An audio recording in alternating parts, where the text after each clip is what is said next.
자, 우리 본문은 마가복음입니다. 마가복음 10장인데요. 이건 우리 한번 좀 찾아서 한번 읽고 했으면 좋겠습니다. 마가복음 제가 여기다 옮겨놓지 않았기 때문에 우리 전사님 한번 읽어주시죠. 마가복음 10장 17절로 31절.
아멘.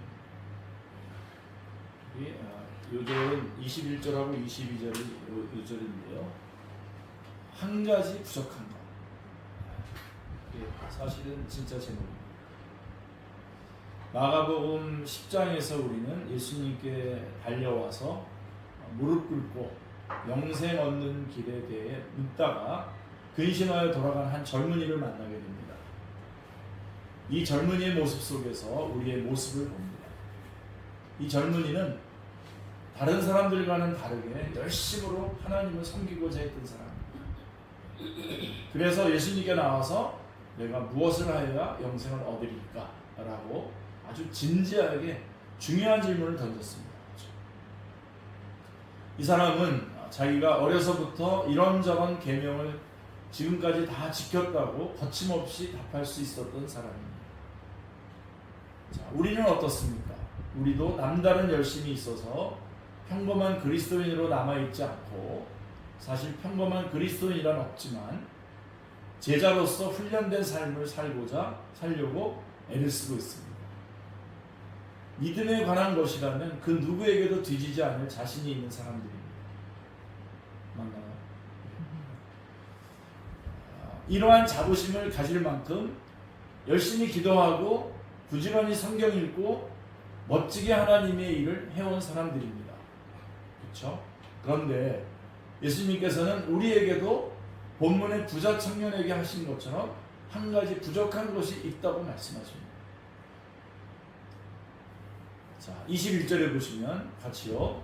내게 있는 것을 다 팔아 가난한 자들에게 주라. 하나님의 말씀입니다. 여러분. 성경 말씀입니다. 예수님이 하신 말씀입니다. 우리에게 하신 말씀입니다. 자, 이 엉뚱한 말씀에서 부자 청년은 순간적으로 어쩔 줄 몰라 했을 것입니다. 아울러 궁금하기도 했을 것입니다. 영생을 갈구하는 계명을 다 지켜온 나에게 모자라는 것이 있단 말인가? 무엇이 더 있단 말인가? 자, 그런데 뒤이어 예수님으로부터 들은 말씀은 가서 내가 있는 것을 다 팔아 가난한 자들에게 주라. 그리고 와서 나를 따르라 라고 하는 것이었습니다. 진지하죠? 먼저 예수님은 진실한 모습을 하면서 그러나 큰 자신감을 가지고 자신에게 나온 이 젊은이에게 가라는 겁니다. 돌아가라는 겁니다. 그리고는 그가 가진 모든 것을 모조리, 그 중에 반이 아니라 10%가 아니라 모조리 가진 족족 팔아서 가난한 사람들에게 주라고 하셨습니다. 그런 다음에 다시 와서 나를 따르라는 겁니다. 예수님은 그렇게 하고서야 내 뒤를 따를 수 있고 그제서야 내게서 길이 사는 길을 배울 수 있으리라고 말씀하신 거죠. 그래서 21절을 보십시오. 같이 읽겠습니다. 예수께서 그를 보시고 사랑하사 이르시되 내가 아직도 한 가지 부족한 것이 있으니 가서 내게 있는 것을 다 팔아 가난한 자들에게 주라. 그리하면 하늘에서 보화가 내게 있으리라. 그리고 와서 나를 따르라 하시니. 예수님의 이 한마디의 말씀은 젊은이의 전 존재를 뒤흔들어 버리고 말았습니다. 오늘 지금 우리도 뒤흔들고 있죠. 흔들리셔야 됩니다. 더 이상 몸둘 바를 모르고 젊은이는 예수님의 앞을 떠났습니다. 얼른 돌아가서 말씀대로 하고 오겠다고 돌아가는 것이 아니라 가진 바가 많아서 고민하며 돌아가는 것입니다. 그런데 고민하고 당황하게 된 사람은 이 젊은이뿐만이 아니에요. 같이 듣고 있던 옆에 있는 제자들도 그랬다고 본문은 말씀해주고 있습니다. 24절 말씀에 보면 제자들도 이 말씀을 듣고 뜨아한 겁니다. 뭐지 이게? 하나님의 말씀이 뜨아한 겁니다. 요즘 저마다 가지고 있는. 자, 우리에게도 이 젊은이처럼 예수님을 따르는 데 있어서 가장 중요한 것 한 가지가 모자란다는 생각을 자주 합니다. 제가 사실 이 말씀을 하게 되는 게 구속사하고 제자훈련하고 다 별개일 거 아니에요. 제자훈련을 하다 보면 구속사를 좀 안 해야 될 것 같고 그런 게 그거 아니라는 거 지금 제가 말하려고 하는 겁니다. 구속사를 하게 되면 이런 제자가 되는 겁니다. 자, 가장 중요한 건 한 가지가 모자란다는 생각을 우리도 이 젊은이처럼 하게 됩니다. 물론 본분의 젊은이처럼 많은 재산을 지닌 사람은 드뭅니다. 우리 가운데 보면 그런 사람은 여기는 없는 것 같아요.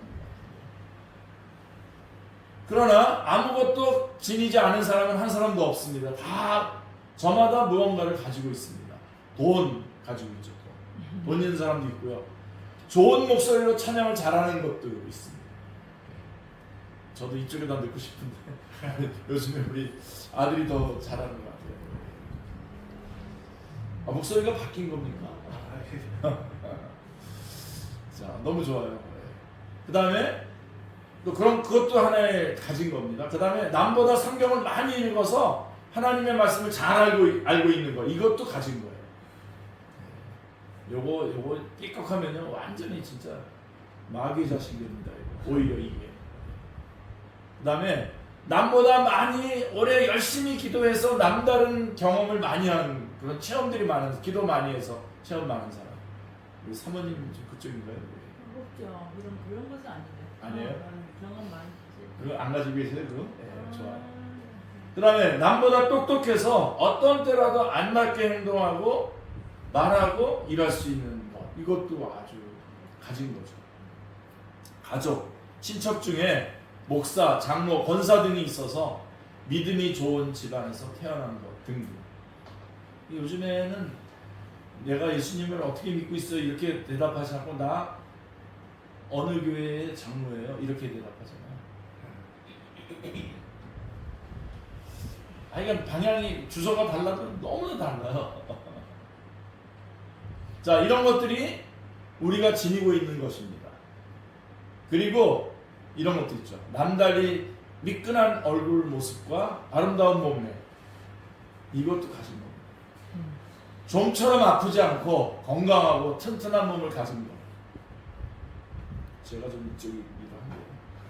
또 선교단체 등에서 훈련받았다는 거. 나 조이에서 훈련받았어. 조의를 뭐라 그러는 게 아닙니다. 제가 조의. 그 다음에 이름난 목회자를 가까이 모시면서 일한다는 것.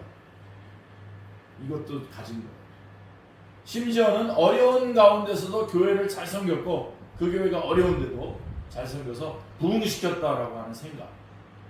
이것도 우리가 가진 거죠. 자, 이런 것들이 우리가 가진 것, 우리가 지닌 것, 우리가 가진 것입니다. 이런 것들이 우리의 많은 재산일 수 있습니다. 우리가 따르는 스승이신 예수님께서는 뭐라고 말씀하시냐면 지닌 것이 많으면 많을수록 가진 것이 많으면 많을수록 예수님을 따르는 일이 힘들다라고 하는 것을 분명히 말씀하셨습니다. 주님께서 직접 하신 말씀입니다. 예수님을 따르는 것은 무엇을 가지는 것이 아니라 무엇을 버리는 것입니다. 그거를 밝히 말씀하셨어요.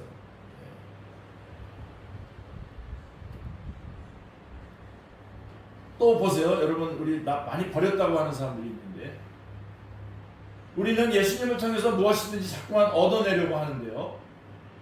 그래서 능력도 받고 돈도 받고 건강도 받고 재능도 받고 좋은 대우자도 받고 목회자와 교인들로부터 인정도 받고 존경도 받고 등등 끊임없이 받으려고 합니다. 그래서 기도가 모두 주십시오입니다. 내가 지닌 그 무엇을 팔 생각을 하거나 버릴 생각을 하거나 줄 생각은 별로 하지 않습니다.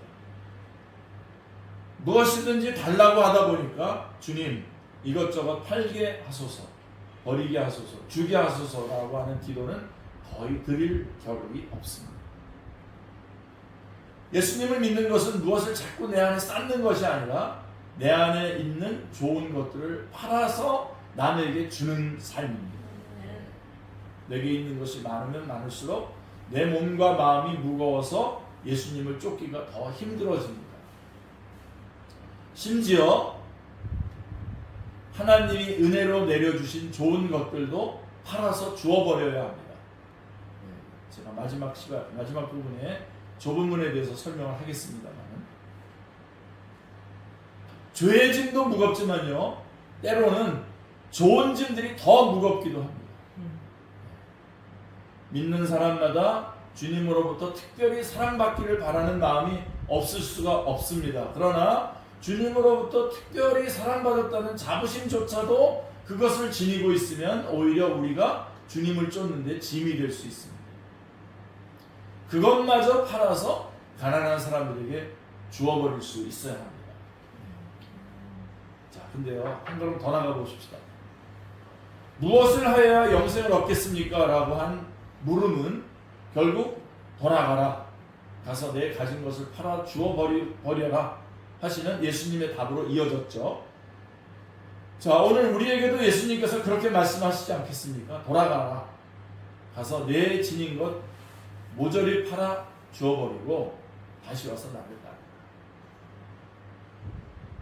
예수님을 통해 무엇인가를 자꾸 얻으려는 마음, 이것은 믿음의 길이 아닙니다. 우리는 예수님을 받았잖아요. 예수님을 통해 무엇인가를 자꾸 내어주는 마음, 이것이 믿음의 길입니다. 이거는 뭔 소리 하는 거냐고 아무리 여러분들이 저한테 따져도 이거는 성경이 그렇게 말하고 있습니다. 그게 믿음의 길입니다. 우리가 예수님을 믿고 산다고 하면서도 고달픈 것은 뭔가를 자꾸 얻으려고 하기 때문에 고달픈 겁니다. 오늘 여러분 이 말씀 들으면서 여러분 정말 사리돈 그 선전처럼 이거구나 하고서 이렇게 다시 딱 돌아오지 않으면요, 여러분 여러분 거짓말일 수 있어요. 여러분 예수 믿어요.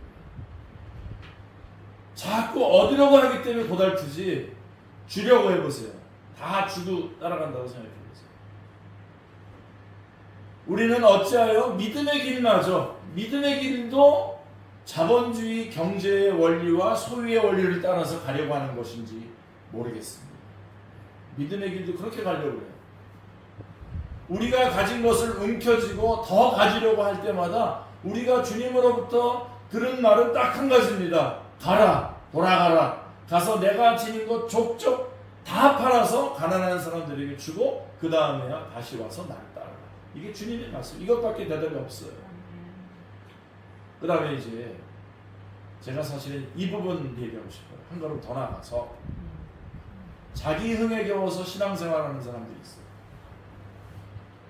우리는 하나님의 부르심을 받아 하나님의 일꾼으로 훈련되어지며 성숙을 향해서 나아가는 사람들입니다. 그 부르심은 나를 따르라라고 하는 것이었습니다. 그런데 그 부르심 앞에 뭐라고 되어 있냐면 가라. 가서 내 가진 것 모조리 팔아서 가난한 자들에게 주라고 하시는 주님의 명령이 있음을 기억해야 합니다. 엄청난 대가를 지불해야 함을 잊지 말아야 합니다. 이 주님의 명령에 순종하지 않는다면 우리는 우리 흥에 겨워서 신앙생활을 하고 봉사를 하는 사람이지 주님이 부르신 일꾼은 되지 못할 것입니다. 자기 흥에 겨워 신앙생활을 하는 사람은 옛날에도 있었어요. 에레미야 23장 27절부터 28절에 특별히 나오고 우리가 한번 에레미야 23장을 한번 16절부터 32절 한번 쭉 보시겠습니다. 사모님 한번 읽어주시죠. 만군의 여호와께서 이와 같이 말씀하시되 너희에게 예언하는 선지자들의 말을 듣지 말라. 그들은 너희에게 헛된 것을 가르치나니 그들이 말한 묵시는 자기 마음으로 말미암은 것이요 여호와의 입에서 난 것이 아니니라.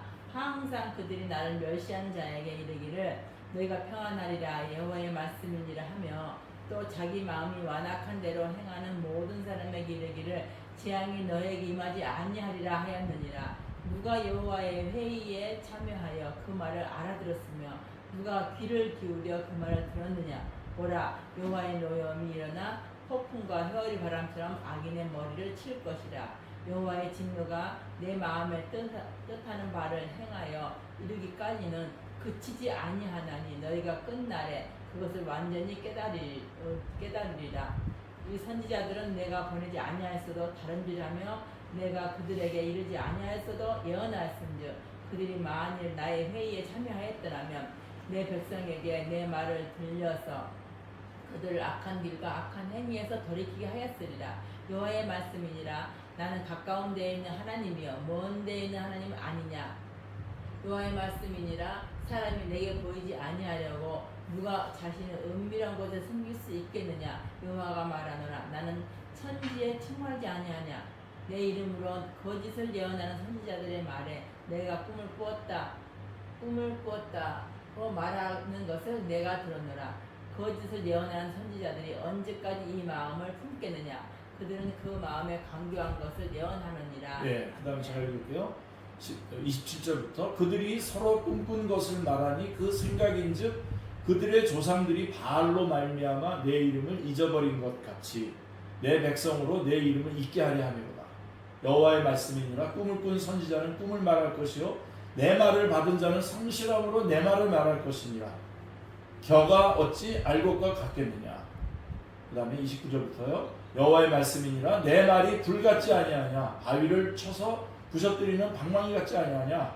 여호와의 말씀이라. 그러므로 보라 서로 내 말을 도둑질하는 선지자들을 내가 치리라.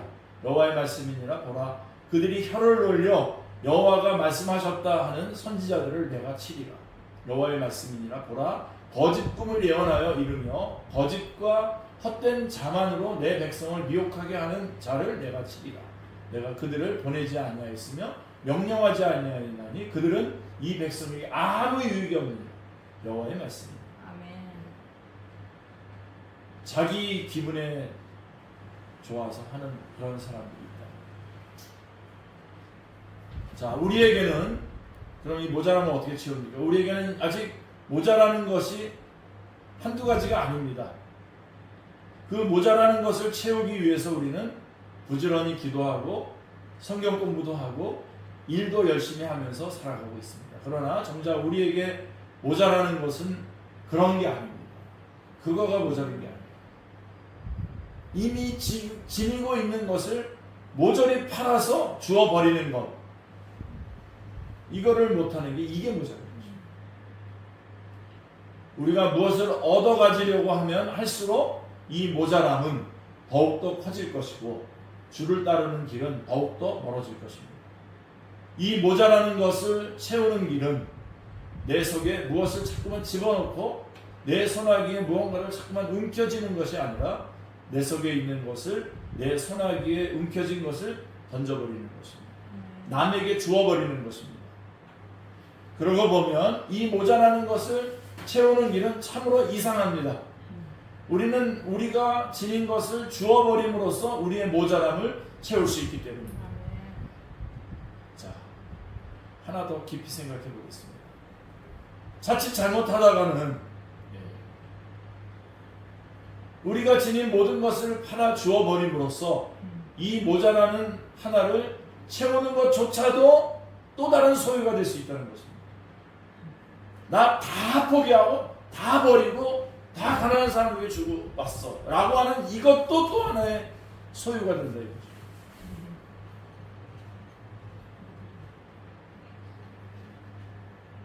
본문 28절로 31절의 말씀을 보면 이 말씀은 베드로를 향한 메시지입니다. 베드로가 여짜오되 이르되 보소서 우리가 모든 것을 버리고 주를 따랐나이다. 나 모든 거 다 버렸습니다.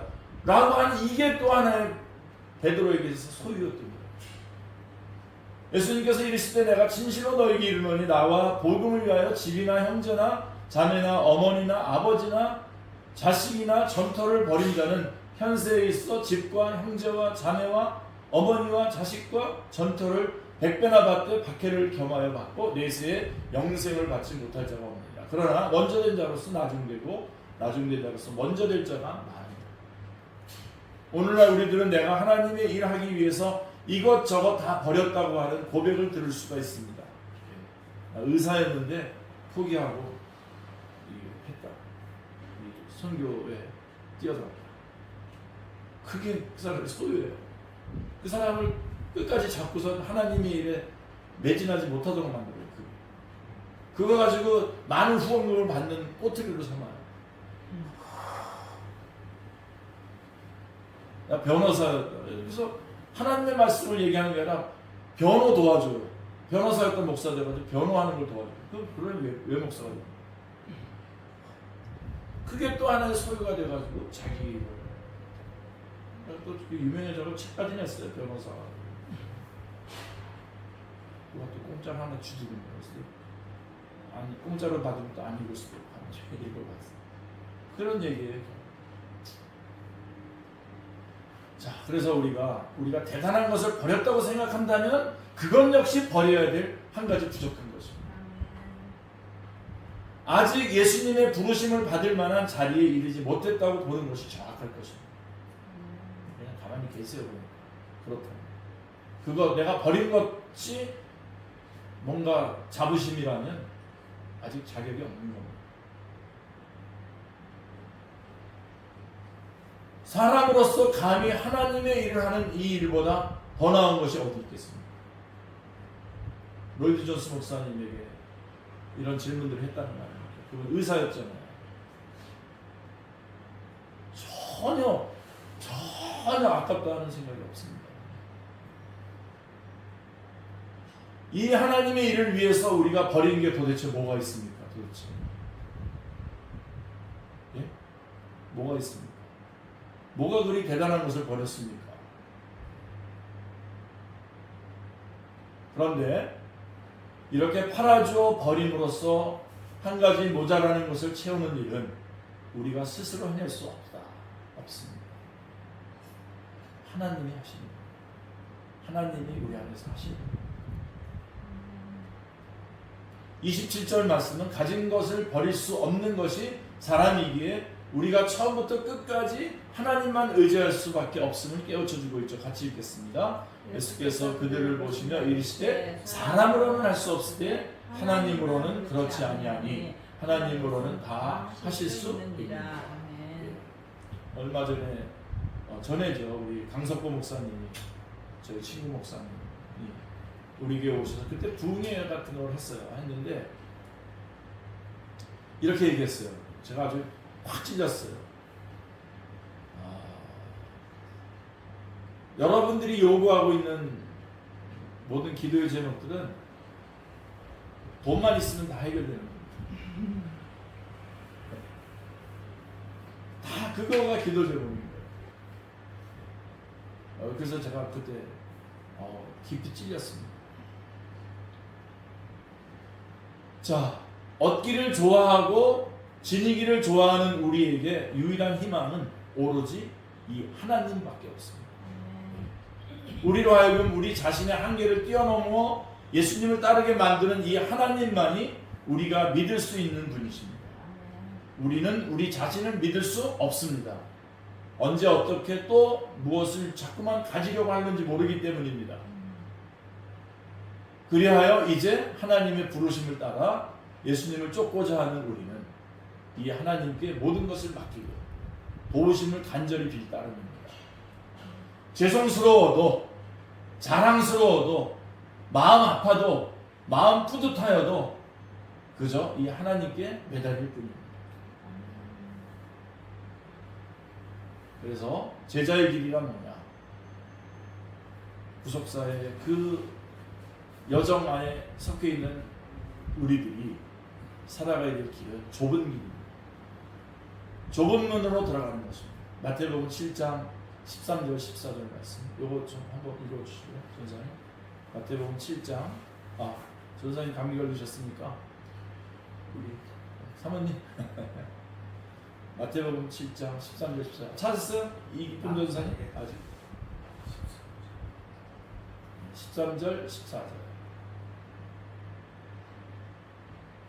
네, 읽어주세요. 좁은 문으로 들어가라. 멸망으로 인도하는 문은 크고 그 길이 넓어 그리로 들어가는 자가 많고 14절 생명으로 인도하는 문은 좁고 길이 협착하여 찾는 자가 적음이라. 네, 그래서 이 길이 영생의 길이고 생명의 길입니다. 우리는 이 길을 걸어가야 됩니다. 마태복음 16장 24절에서 말씀한 것처럼 자기 부인하고 자기 십자가를 지고 나를 따르고 있는 거죠. 자, 그럼 이 좁은 문은 어떤 문이냐? 열린 문입니다. 우리도 이 길을 걸을 수 있습니다. 열린 문이기 때문에. 좁은 문이지만 열린 문입니다. 쉽지는 않지만 불가능한 것도 아닙니다. 사실 앞에 우리가 이 청년을 얘기하면서 우리가 에이 저 청년 왜 저러나 찌찌찌 그랬다면 여러분 우리 대단한 사람들입니다. 사실 우리도 그 자리에 있었으면 그랬을 가능성이 많습니다. 그런데 우리는 한번 도전해보는 겁니다. 좁은 길입니다. 좁은 문입니다. 그렇지만 좁은 문이지만 열린 문이고 쉽지 않지만 이건 불가능한 것도 아닙니다. 그리고요, 이 문은 생명으로 인도하는 문입니다. 이 문이 바로 영생의 문입니다. 이 문을 통해서만 생명에 들어갈 수 있어요. I'm the gate, 더입니다. The gate of sheep, 양의 문. 이 문은 생명이 되게 하는 문입니다. 생명 위주의 인간, 생명을 소중히 여기고 영생을 가장 귀중하게 여기는 사람을 만드는 길이 여기 있습니다. 생명 최우선, 생명 절대성의 문이 좁은 문입니다. 자, 그런데 이 문은 열린 문이고 생명으로 인도하는 문인데 좁은 문입니다. 좁다는 것은 오늘 아까 그 청년 젊은이하고의 말씀과 연결해 본다면 좁다라고 하는 것은 내게 있는 많은 소유, 다른 거추장스러운 것들을 가지고 들어갈 수 없다는 얘기입니다. 홀홀 아주 다 주고 와야 생명만 생각하면서 들어갈 수 있는, 생명만 생각해야 들어갈 수 있는 분입니다. 우리는 한 가지 부족한 것을 바로 이 문 앞에 서서 깨닫게 되는 것이죠. 이것 때문에 이거 버려야 되겠구나. 그런 의미에서 마태복음 5장 3절과 누가복음 6장 23절의 말씀이 확 이해가 되지 않는 사람은 문제가 있는 것입니다. 같이 읽겠습니다. 심령이 가난한 자는 복이 있나니 천국이 그들의 것이다. 그렇구나. 누가복음 6장 20절이요. 예수께서 눈을 들어 제자들을 보시고 이르시되 너희 가난한 자는 복이 있나니 하나님의 나라가 너희 것이다. 우리가 못 들어간다면 다른 것들을 가지고 들어가려고 하기 때문입니다. 좁은 문입니다. 그리고 이것은 고독한 문입니다. 찾는 이가 적음이라고 그랬어요. 가고 싶어하는 사람이 적다는 말이 아니라 정작 이 문에 들어가는 사람이 적다는 말입니다. 가고 싶긴 해요. 근데 실제로 이 문에 들어가는 사람은 적다는 거죠. 왜냐하면 들어가려면 버려야 할 것이 너무나 많기 때문이죠. 부정해야 할 것이 많기 때문입니다. 그리고요, 근데요, 이 문은 신비로운 문입니다. 이 문을 통과하는 것이 분명히 고통스럽습니다. 그러나 이 문은 신비로워서 들어가면 행복해요. 들어가면 행복해요. 행복의 문입니다. 또한 이 문은 자유의 문입니다. 이 문을 들어간 사람은 자유합니다. 이 문은 주님과 동행하는 문입니다. 그래서 이 문에 들어가면 주님께서 우리의 손을 잡아주시고 동행해 주십니다. 결코 고독한 문이 아닙니다. 예수님은 양의 문, 구주이시고 그 문을 통해 들어가면 선한 목자가 되셔서 인도해 주십니다. 신비스러운 문입니다. 그리고요, 아까도 제가 강조했습니다만 결론적으로 여섯째로 이 문은 사랑의 문입니다. 이 문에 들어선 사람은 이제는 한 분 하나님만 사랑해야 됩니다. 그게 바로 십자가의 길입니다. 그래서 예수님께서 사도행전에서 오직 한 구절 나오죠. 예수님께서 주는 것이 복이 있다라고 했던 그 구절, 사도행전 20장 35절. 자, 그러면 이제 우리 구체적으로 한번 어떻게 실천해야 되냐? 줄 수 있는 모든 것을 다 주십시오. 마가복음 10장 21절. 같이 한번 읽겠습니다. 예수께서 그를 보시고 사랑하사 이르시되 내게 가지도 한 가지 부족한 것이 있으니 가서 내게 있는 것을 다 팔아 가난한 자들에게 주라. 그리하면 하늘에서 보화가 내게 있으리라. 그리고 와서 나를 따르라. 뭘 줄 수 있습니까? 우리 물질을 줄 수 있고요. 우리의 은사와 재능을 줄 수 있고요. 우리의 사랑을 줄 수 있고요. 그 다음에 복음을 주십시오. 사도행전 20장 24절 같이요. 내가 달려갈 길과 주 예수께 받은 사명의 것 하나님의 은혜의 복음을 증언하는 일을 마치려 하면 나의 생명조차 조금도 귀한 것으로 여기지 않는다. 복음, 우리의 물질, 은사와 재능, 사랑, 그 다음에 복음, 그 다음에 하나 더. 사실 여기까지 가야 선교사죠, 선교죠. 복음과 함께 생명을 주십시오. 데살로니가전서 2장 8절.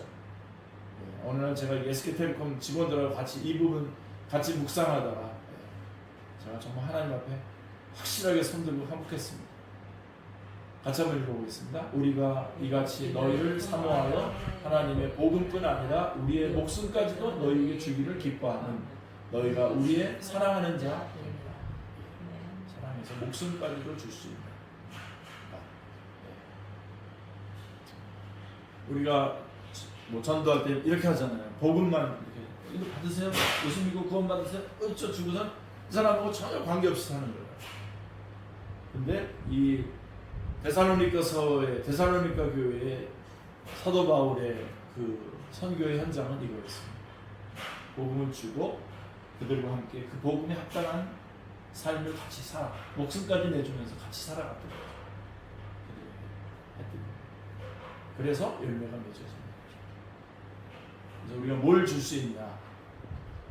우리가 가지고 있는 모든 것, 물질과 은사와 재능과 사랑, 그 다음에 더더군다나 중요한 복음, 그리고 우리의 목숨까지 줄 수 있는 것이 왜요? To live is Christ. 이 땅에 살면 그리스도를 드러내고 To die is gain. 죽으면 천국에 가는 것이기 때문에 목숨까지도 줄 수 있는